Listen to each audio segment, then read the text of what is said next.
In the deep quiet of a Georgia back road, silence is often the loudest warning. Deputy Silas Graves believed his badge made him untouchable, a small-town king with a gun and a quota. In Shelby County, he didn't just enforce the law, curated it, twisted it, rewrote it when it suited him.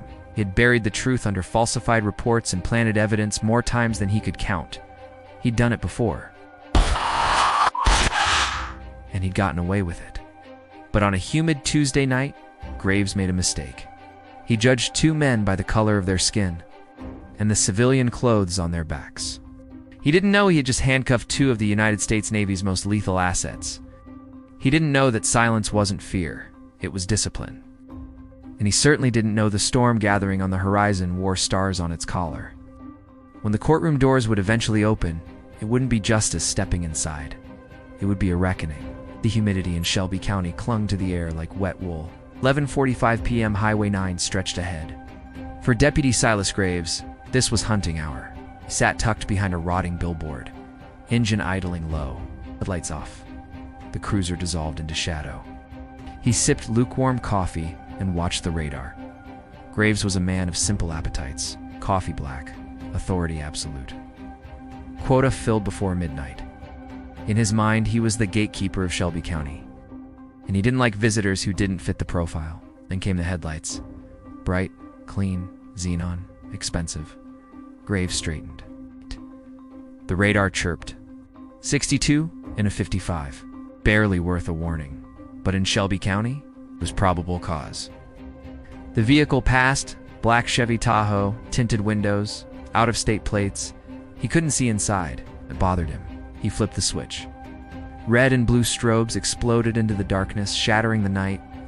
Gravel spat beneath his tires as he pulled out, engine roaring, closing the gap.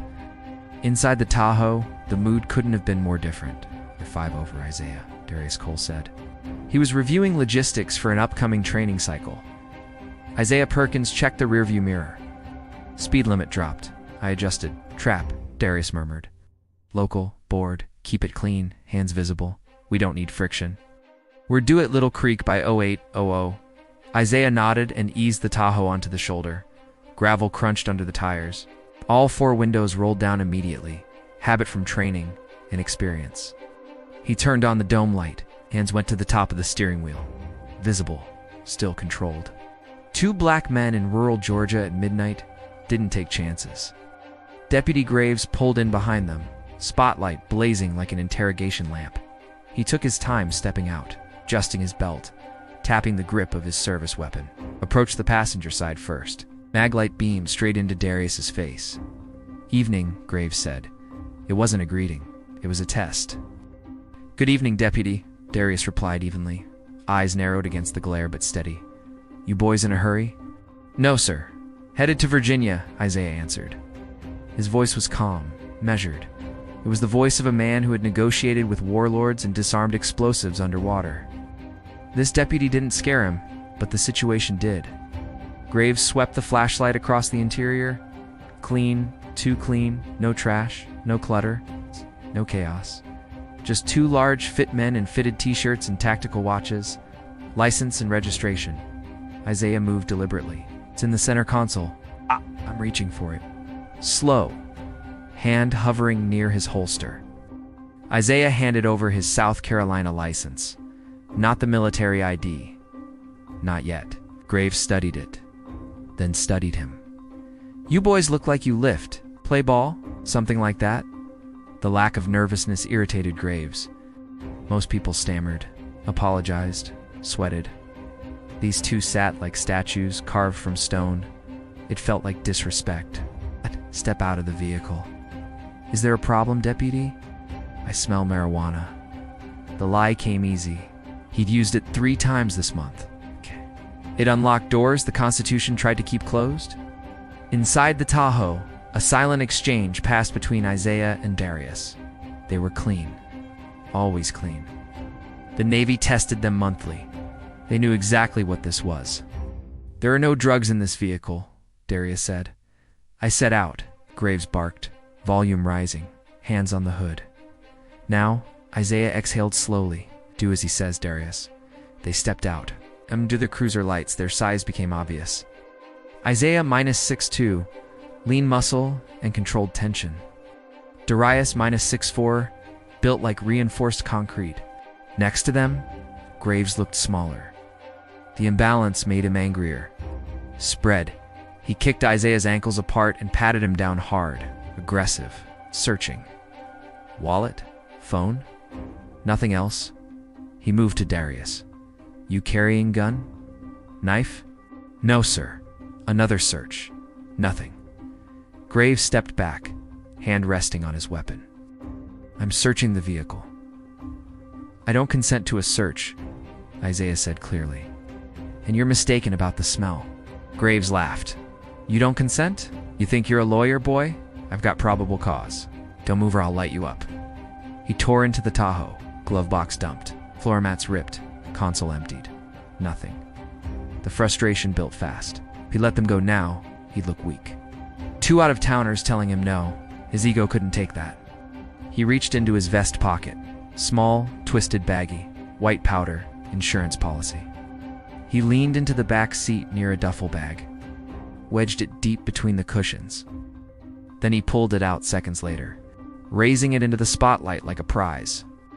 Well now, Graves said, adrenaline surging, no drugs, huh? What's this? Looks like a felony. Isaiah stared at the baggie, heart steady, his breathing controlled.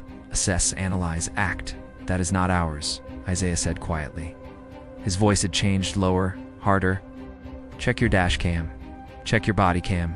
No, that's not ours. Stop resisting, Graves shouted, grabbing Isaiah's wrist and forcing cuffs around it. You're under arrest for possession with intent to distribute. Isaiah didn't resist. But cuffing him was like trying to restrain steel. Darius, stay calm. I'm calm. Darius's eyes tracked Graves the way a sniper tracks wind. Both men were shoved into the cruiser. You picked the wrong county, Graves said, slamming the door. I own this highway. Inside the cage, Isaiah leaned back against the plexiglass. He planted it, Darius said. We call the XO. Not yet, Isaiah replied, watching Graves laugh into his radio. Let him dig. When the Admiral hears about this, Darius didn't finish. He didn't need to. The holding cell at the Shelby County Sheriff's Department reeked of bleach, urine, and something older, resignation. Fluorescent lights buzzed overhead. Graves paraded them through booking like trophies. Highway 9, he bragged, tossing the baggie on the counter. Big SUV, thought they could cruise through my town with a stash. Sergeant Carl, tired, coffee-stained, unimpressed, studied the 2 men. Most arrestees slouched. These 2 stood at parade rest, even without cuffs. Name Isaiah Perkins. Occupation: a beat government employee. Graves snorted. What, DMV? Something like that? And you, Darius Cole? Same? Empty your pockets. Wallets, keys, change. Isaiah's wallet opened. For a split second, gold foil caught the light. Department of Defense. Graves snatched it. See this. He studied the military ID, then laughed. Navy, please. You steal this? I've seen better fakes at a high school cafeteria. It's real, Isaiah said calmly. Graves tossed it back. At impersonating military personnel, Carl? In Graves's mind, a Navy SEAL looked like a movie poster. Rugged, white, bearded, not this. Prejudice filled in the blanks his imagination couldn't. Phone call? Darius asked. Systems down. Graves cut in quickly. You'll get one later. I've got paperwork. The cell door slammed. Silence. Darius sat on the metal bench, rolling his shoulders. He didn't run our credentials, no, Isaiah said. If he did, every screen in this building would be flashing. He's lazy. He's comfortable. Thinks we're nobody. Isaiah looked at the blinking security camera. We're not AWOL. We're detained. We don't check in at 0800. Lieutenant Commander Miller will check the GPS on the rental. And the phones. My phone's off. Mine isn't. A faint smile. Background. Locators active. Darius exhaled slowly. They'll send JAG. Isaiah chuckled darkly. Miller won't. Then who? The old man. Darius went still. Sterling. Isaiah nodded. And you know how Admiral Sterling gets when someone touches his men.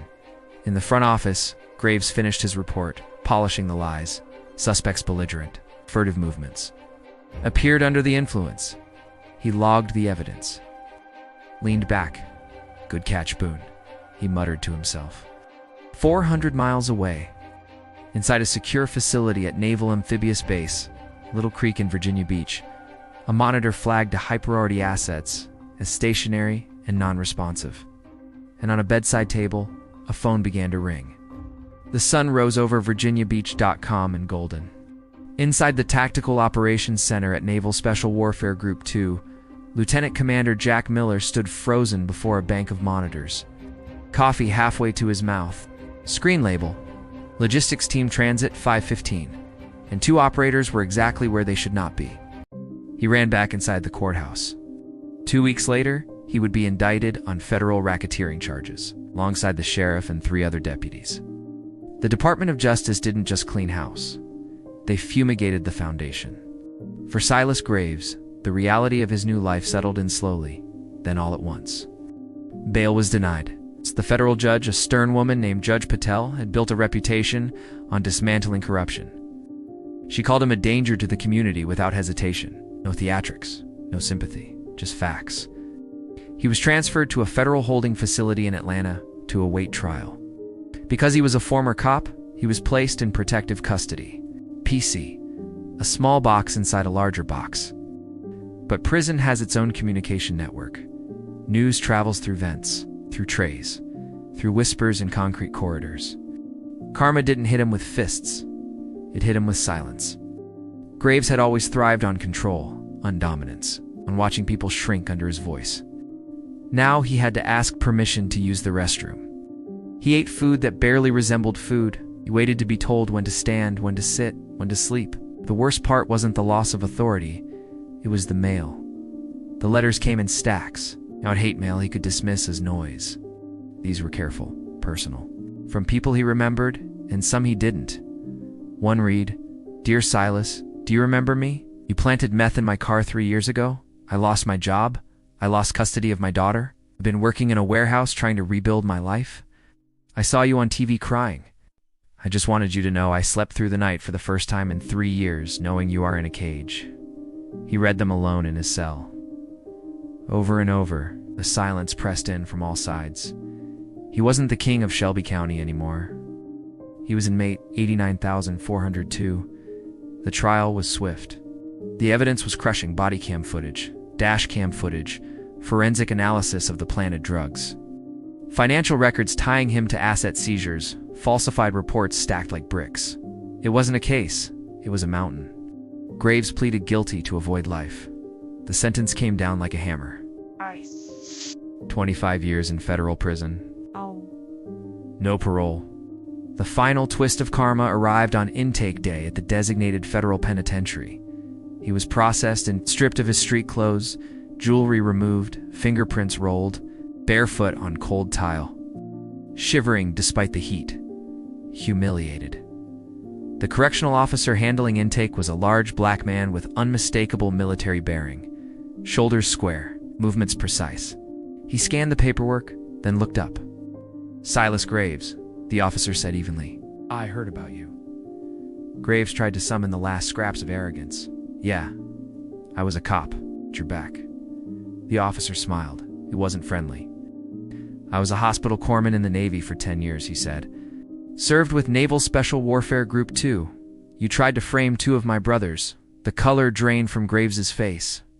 "Don't worry," the officer continued, tossing him a coarse wool blanket. "We don't break the law in here. We follow the rules." A pause. "And I'm going to make sure you follow every single rule. To the letter, every single day. For the next 25 years. He stepped aside and gestured down the corridor. "Welcome to your new command, Deputy." Back in Virginia Beach, life returned to something resembling normal. Isaiah and Darius were back in the team room. Gear laid out, deployment briefs on the screen, the low hum of quiet professionals getting ready for work. The viral attention was irritating, more than flattering. Strangers bought them drinks, asked for pictures, called them heroes. They deflected it with polite nods. They hadn't done anything heroic. They had simply held the line. A month after the incident, Admiral Sterling called them into his office. The room smelled faintly of sea salt and old paper. Outside the window, the Atlantic rolled in gray and steady. "At ease," Sterling said, still facing the ocean. "How are you holding up?" "Good, sir," Isaiah answered. "Ready to get back to work?" "Good," Sterling turned. His expression was calm, but there was something heavier beneath it. "The world doesn't stop because one corrupt deputy got exposed," he said. "But I want you to understand something, sir," Darius asked. "You had the skill to end that encounter on the side of the road," Sterling said. "You could have disarmed him. You could have broken him before he drew breath." Silence filled the room. "But you didn't. You chose restraint. You chose the law." His gaze hardened slightly. "That discipline is what makes you warriors, not killers." He slid a folder across the desk. "The governor of Georgia sent this formal apology. Official acknowledgement." Isaiah opened it. Sterling continued. "Because of your arrest and the investigation that followed, 142 wrongful convictions in Shelby County have been overturned." The words settled in the air. 142 people are going home to their families because you endured one night in a cell. Isaiah looked at Darius. No smiles, just a quiet understanding. "That's a good mission outcome, sir," Isaiah said. Sterling nodded once. "Damn straight it is." He glanced at the clock. "Now get out of my office. You've got wheels up at 0600. "Yes, sir." They stepped back into the clean, polished hallway of the command building, walking with the relaxed confidence of men who didn't need validation. They didn't need badges to feel powerful, didn't need fear to command respect. Outside, Virginia's sunlight cut sharp against the pavement. Darius adjusted his sunglasses. "Next time we drive through Georgia," he said, "let's fly." Isaiah laughed, clapping him on the shoulder. "Agreed." While Silas Graves adjusted to the stripped-down reality of federal prison, the spark he struck in Shelby County became a wildfire. The arrest of 2 Navy SEALs had been the catalyst. But what investigators uncovered went far beyond one deputy with a baggie in his vest. The rot ran deep. Deep enough to threaten the entire structure of local government. The Department of Justice appointed a special prosecutor out of Atlanta, Elena Rossini, known in legal circles as the Butcher. Rossini didn't chase headlines. She chased eradication. She assembled forensic accountants, cyber analysts, and a hand-picked team of FBI agents. Subpoenas flew. Bank records were dissected. Property transfers traced. Old cases reopened. Shelby County was no longer a sleepy southern jurisdiction. It was a crime scene. The first domino to fall was Sheriff Boone. Boone attempted to posture as an unaware administrator. Rossini didn't argue. She produced receipts, ledger hidden inside a safety deposit box at a regional bank. 10 years of asset seizure splits. 40% of every dollar seized in drug busts diverted quietly into Boone's personal accounts. Hard karma arrived during a live televised town hall. Boone stood behind a podium beneath hot lights, sweat pooling under his collar. "I have served this county for 30 years, he declared, voice wavering. "I am a victim of betrayal just as much as you are." The rear doors burst open, not the Navy, the FBI. Agent Miller strode down the center aisle flanked by federal marshals, warrant raised high enough for every camera to capture. "Sheriff Boone," he announced, voice echoing through the chamber. "You are under arrest for racketeering, money laundering, and conspiracy to deprive citizens of their civil rights." Boone's composure collapsed. In a desperate, almost pitiful move, he bolted toward a side exit. He didn't make it 3 steps. A marshal tackled him cleanly to the floor. The image of Shelby County's sheriff dragged out in cuffs, his expensive toupee sliding off under the glare of studio lights, became the scandal's second viral moment. But Rossini wasn't finished. Her attention shifted to Judge Calloway. The octogenarian jurist announced a quiet retirement, hoping to slip away with a full pension and his reputation mostly intact. Rossini unsealed something else: cash for kids arrangement. Calloway had been receiving kickbacks from a privately operated juvenile detention center for every teenager he sentenced. On the morning, he was scheduled to receive a Lifetime Achievement Award at his country club. Federal agents met him at valet. He was arrested in a tuxedo, his estate, his vintage cars, his investment accounts, all seized to fund restitution. The man who had judged others for 4 decades would finish his life in a prison geriatric ward, bankrupt and forgotten. The final blow landed in civil court. Isaiah Perkins and Darius Cole, backed by Navy JAG and a coalition of civil rights attorneys, filed suit against Shelby County, not just for damages, for reform, The trial drew national attention. Footage from the traffic stop replayed on massive screens. Financial records projected line by line. Patterns exposed. When the jury returned, the verdict landed like a financial detonation. $15 million in damages, enough to cripple a county budget. But the real twist came outside. On the courthouse steps, cameras rolling, reporters shouting, Darius Cole took the microphone. "We didn't do this for a payday," he said, emotion thick but controlled. "We did this for the people who didn't have an admiral coming to save them." He held up the oversized check, then tore it cleanly in half. A collective gasp rippled through the crowd. "We are donating the entire settlement," Darius continued, "half to the Shelby County Legal Defense Fund, to provide attorneys for citizens who can't afford one. The other half will establish scholarships for the children of families destroyed by Judge Calloway." For a moment, there was silence, then applause, not polite but thunderous. Isaiah and Darius hadn't just exposed a corrupt system, it forced it to rebuild. 5 years later, Highway 9 feels different. Peeling billboard is gone. In its place stands a clean white sign. "Welcome to Shelby County, home of the Isaiah Perkins Legal Center." A young deputy sits in a cruiser along the same stretch of asphalt. Radar chirps. 62 and a 55. He activates his lights. The driver, an elderly woman, pulls over. He approaches calmly. "Good evening, ma'am," he says politely. The speed drops on this curve. It's easy to miss. "I'm giving you a warning. Drive safe. No search. No intimidation. Just a public servant doing his job." As he returns to his cruiser, he glances at a laminated photograph taped to the dashboard. 2 Navy SEALs in dress whites. A quiet reminder. Authority is a privilege. Violence is not weakness. And somewhere in the dark, accountability is always watching. The story of Deputy Graves is a reminder of how quickly power can curdle into tyranny. But more than that, it is a testament to discipline, to restraint, to brotherhood. Isaiah Perkins and Darius Cole had every skill necessary to end that traffic stop with violence. They chose patience. They chose the law. They proved that while a corrupt badge might dominate a dark highway for a moment, it cannot survive sustained light. The hard karma that found Graves, Boone, and Calloway wasn't revenge. It was restoration. No one is above the law. If you believe Deputy Graves faced the justice he earned, let this story be heard. Share it with someone who still thinks corruption goes unanswered. And stay with us for more stories of discipline, survival, and the rare moments when the good guys don't just endure, they win.